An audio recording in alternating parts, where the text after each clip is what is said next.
Hello guys, welcome to my mini blog. আশা করি আর সবাই ভালো আছো আর আমিও ভালো আছি।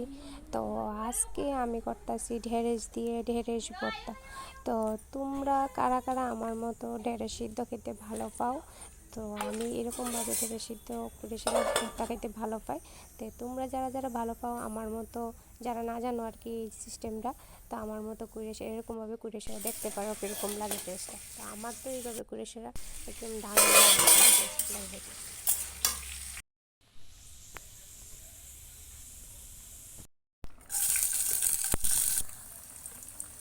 তো প্রথমে ঢেঁড়সটি সিদ্ধ করে সে নামিয়ে নিয়েছি। তো ওখানে রসুন, তারপরে কাঁচা লঙ্কা একটু গরম করে সে তেলের মধ্যে ভাজা নিতেছি বেশি।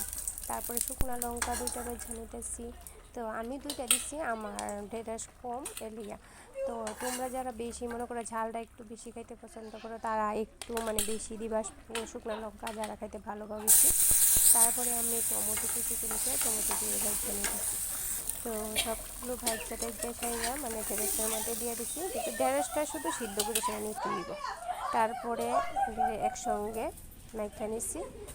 মাইখা নেওয়ার পরে তোমার সরষার তেল, তারপরে পেঁয়াজ কুচিটা দিয়ে সেটা মাইখা সেটা তুমি কিছুক্ষণ রাখা, তারপরে গরম গরম ভাতের সঙ্গে খাইয়া দেখো, দারুণ লাগে। আমার কাছে তো খুবই ভালো লাগে। এবার তোমার কাছে কীরকম লাগে তা তোমরা বাড়িতে সবাই অবশ্যই ট্রাই করে সেটা দেখতে পারো।